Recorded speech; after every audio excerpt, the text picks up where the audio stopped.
Miles Davis se erige como una figura imponente en el mundo de la música, no solo como uno de los trompetistas más influyentes e innovadores de todos los tiempos, sino también como una personalidad compleja y a veces controvertida. Como músico pionero en el jazz, el legado de Davis sigue siendo impactante, y sus contribuciones al género son aún reverenciadas hoy en día. Su estilo, sonido e influencia han permeado el mundo de la música y continúan dando forma al jazz incluso décadas después de su fallecimiento.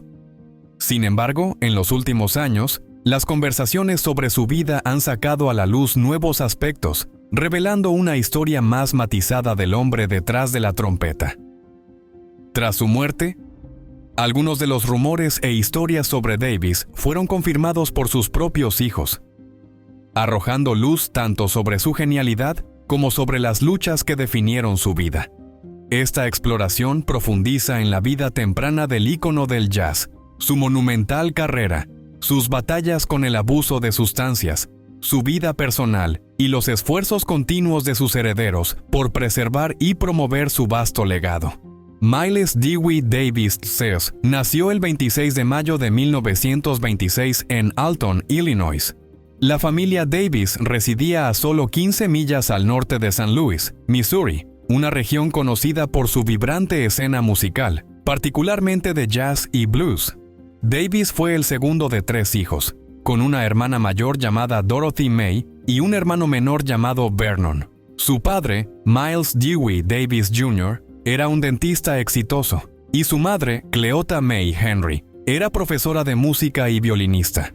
Ambos padres eran originarios de Arkansas, y a diferencia de muchas familias afroamericanas de esa época, los Davis eran relativamente acomodados. La familia poseía una finca de 200 acres en Pine Bluff, Arkansas, que incluía una rentable granja de cerdos.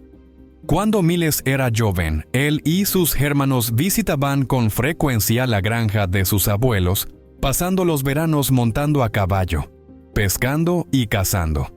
Estos viajes les proporcionaban un escape del entorno urbano y permitían a Davis experimentar la vida rural de Arkansas. Cuando Miles tenía solo 1 año, la familia se mudó a East St. Louis, Illinois. En esta nueva ubicación, vivían en un barrio predominantemente blanco en el segundo piso de un edificio comercial, donde también se encontraba la oficina dental de su padre. A pesar de su estabilidad financiera, la familia Davis no fue inmune a los efectos de la Gran Depresión. Esta crisis económica impactó sus vidas, particularmente la del padre de Miles, quien tuvo que trabajar 6 días a la semana para mantener su estilo de vida. La carga de trabajo resultante lo hizo distante y algo inaccesible para sus hijos, creando una dinámica padre-hijo compleja que influiría sutilmente en la vida y carrera de Miles. Davis asistió a la escuela primaria John Robinson de 1932 a 1934. La escuela era una institución totalmente negra, llamada Crispus Attucks, en honor al primer estadounidense fallecido en la masacre de Boston y la Guerra Revolucionaria. En la escuela, Miles mostró un talento excepcional en la música, los deportes y las matemáticas. Su interés por la música se hizo evidente a una edad temprana, y su exposición a una variedad de géneros musicales como el blues, el gospel y la música de las grandes bandas sentó las bases para su pasión de por vida. Cuando Miles cumplió 9 años en 1935, un amigo de su padre, John Eubanks, le regaló su primera trompeta. Este fue un momento crucial que encendió el viaje de Davis en la música. Poco después de recibir la trompeta, Miles comenzó a tomar lecciones semanales con Elwood Buchanan, quien más tarde se convertiría en una de las influencias más significativas de su vida. Buchanan, un profesor y músico, era un paciente frecuente en la consulta dental de su padre. Era conocido por su enfoque único de la música e insistía en que Davis tocara la trompeta con un tono claro y de rango medio, alejándose del estilo de vibrato popular de esa época. Los consejos poco convencionales de Buchanan dejaron una impresión duradera en Davis, quien más tarde dijo: «Prefiero un sonido redondo sin actitud, como una voz redonda sin demasiado trémolo y sin demasiado bajo, justo en el medio. Si no puedo obtener ese sonido, no puedo tocar nada». A medida que su pasión por la música se profundizaba, la familia de Davis se mudó a la avenida Kansas 1701 en East St. Louis. En su autobiografía, Davis recordó que a los 12 años, la música ya se había convertido en la cosa más importante de mi vida. Su padre reconoció su compromiso y le compró una nueva trompeta para su 13º cumpleaños. Este gesto consolidó aún más la dedicación de Davis a dominar el instrumento. Durante este periodo también comenzó a actuar con bandas locales, ganando experiencia y exposición valiosas. Uno de sus primeros mentores fue Joseph Gustat, trompetista principal de la Orquesta Sinfónica de San Luis, quien le dio lecciones adicionales y lo ayudó a perfeccionar su técnica. En 1941, Davis se inscribió en la escuela secundaria Lincoln de East St. Louis. Se unió a la banda de la escuela, dirigida por Buchanan, y participó activamente en competencias musicales. Estas competencias a menudo lo exponían a la discriminación racial, una dura realidad de la época. Sin embargo, en lugar de dejarse vencer por estas experiencias, Davis las utilizó como motivación para mejorar sus habilidades y desarrollar resiliencia. Durante estos años formativos, conoció a Irene Berta, su primera novia, y tocó en varias bandas locales, incluidas presentaciones en el Elks Club, donde parte de sus ganancias se destinaban a apoyar la educación de su hermana en la Universidad Fisk. Mientras perfeccionaba su arte, Davis entabló amistad con Clark Terry, un trompetista compañero que lo animó a tocar sin vibrato. Los dos músicos actuaron juntos durante varios años, dando forma al estilo único de Davis. Motivado tanto por su novia como por su maestro, Davis finalmente se unió a la Rumboogie Orchestra, también conocida como los Blues Devils, dirigida por Eddie Randall. Esto marcó su primer papel significativo como director musical, donde fue responsable de programar ensayos y contratar músicos. Davis luego reflexionó sobre esta experiencia, considerándola uno de los trabajos más importantes de su carrera temprana. Después de terminar la escuela secundaria, en enero de 1944, Davis se enfrentó a la decisión de si dedicarse a la música a tiempo completo o continuar su educación. Su madre esperaba que siguiera los pasos de su hermana y asistiera a la Universidad Fisk para estudiar piano o violín. Sin embargo, Davis tenía otras ambiciones. En julio de 1944, se convirtió en padre cuando su novia dio a luz a su hija, Cheryl. Ese mismo mes, recibió una oportunidad de oro para tocar con una banda que incluía a leyendas del jazz como Dizzy Gillespie, Charlie Parker y Art Blakey, quienes estaban de visita en St. Louis. Cuando el trompetista de la banda se enfermó, Davis fue invitado a sustituirlo y actuar en el Club Riviera durante 2 semanas. Esta experiencia cimentó su determinación de mudarse a la ciudad de Nueva York e introducirse en el corazón de la escena del jazz. Con la bendición de su padre, Davis abandonó la escuela de música Juilliard en 1945 para convertirse en músico de jazz a tiempo completo. En 1946 realizó su primera grabación como líder de banda con el sexteto de Miles Davis. Su enfoque innovador del jazz comenzó a tomar forma y, en 1949, formó una banda pionera de 9 integrantes que incluía instrumentos poco comunes como el trombón y el corno francés. Posteriormente, lanzó una serie de sencillos que contribuyeron significativamente al jazz moderno. Estos sencillos fueron finalmente compilados en su icónico álbum Birth of the Cool, consolidando su estatus como un músico visionario. Durante la década de 1950, Davis lanzó varios álbumes, incluyendo Kind of Blue, Porgy and Bess y Sketches of Spain, cada uno mostrando su evolución como músico. Kind of Blue, lanzado en 1959, se convirtió en el álbum de jazz más vendido de todos los tiempos, influyendo a innumerables músicos y convirtiéndose en una piedra angular del jazz. A lo largo de su carrera, Davis ganó 8 premios Grammy y recibió 32 nominaciones, un testimonio de su talento incomparable e innovación.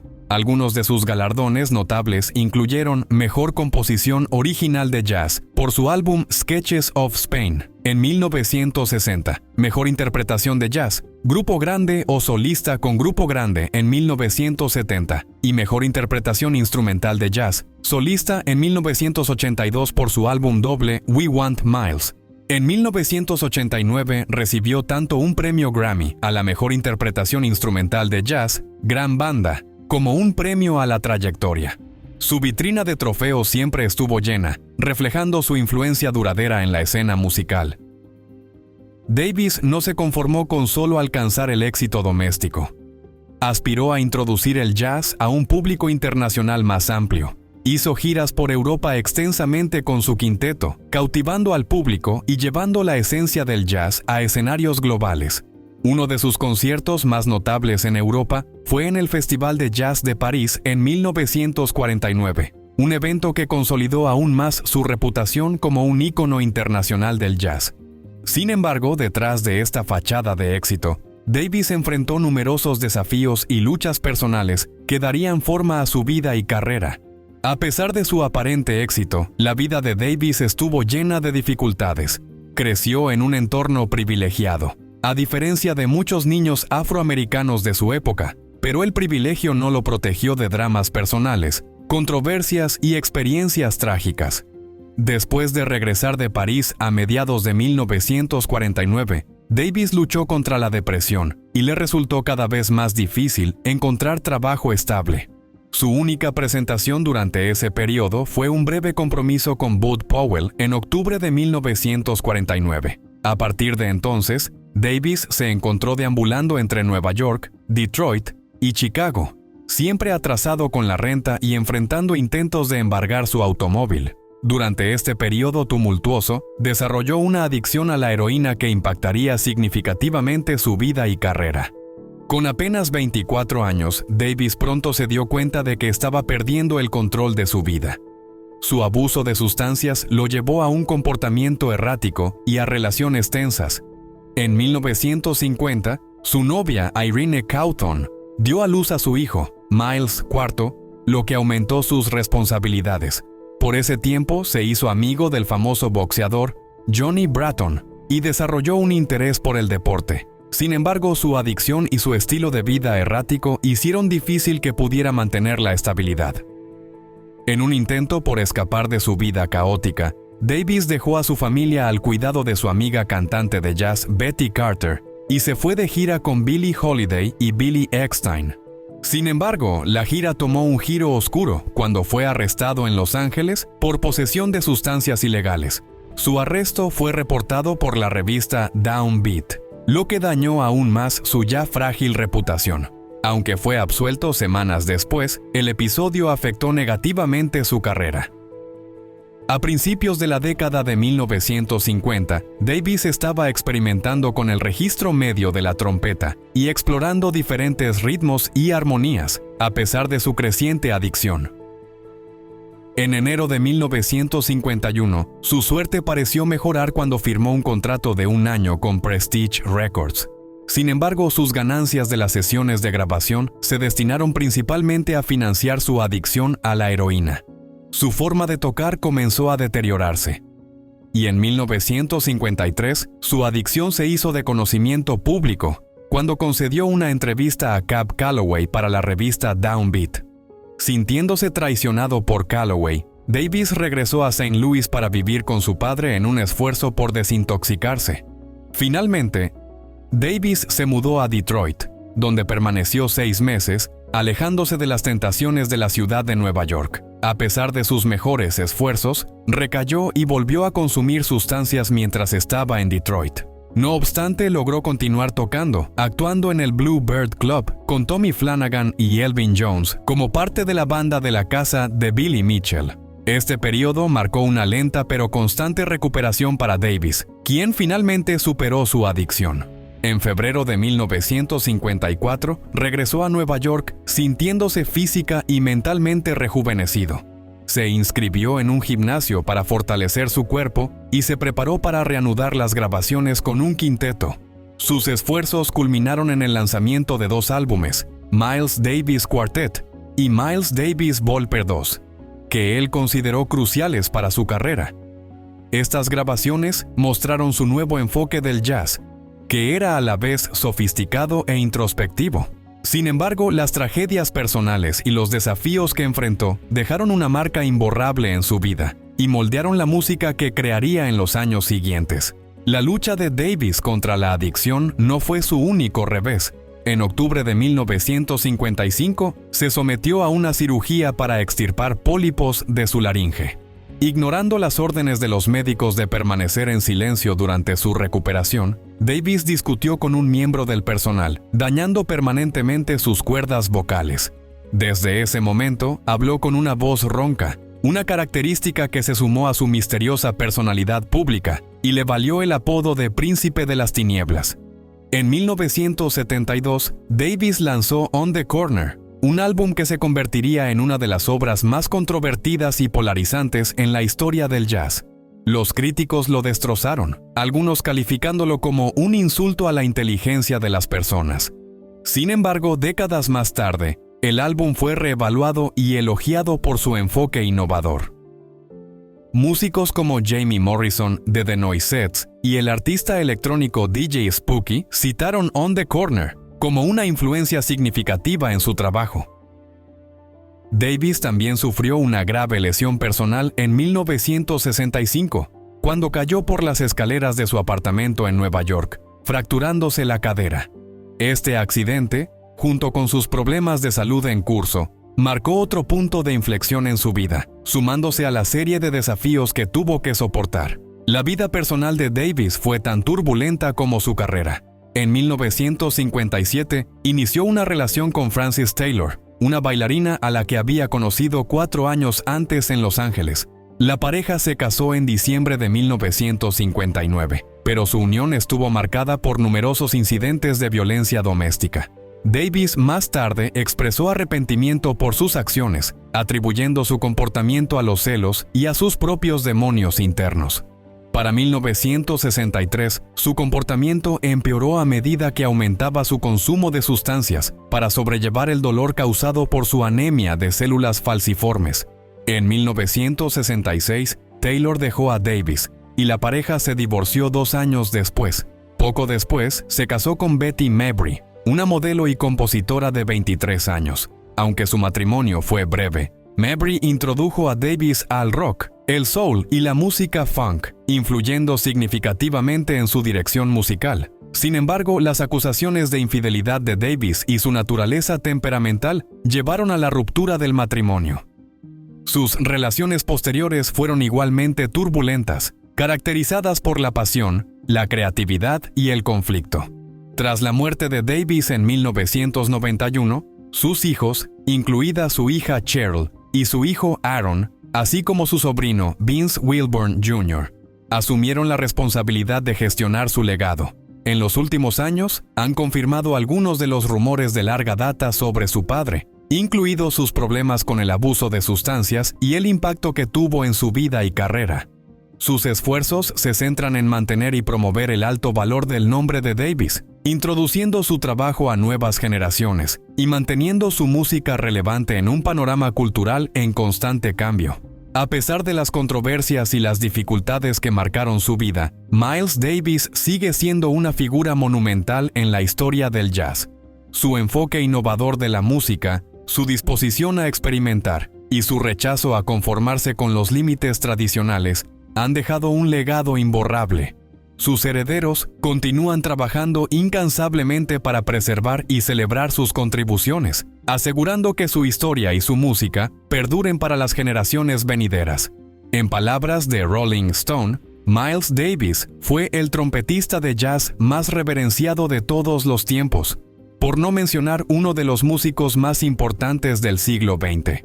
Su legado sigue vivo, y la complejidad de su vida añade profundidad a la leyenda que llegó a ser.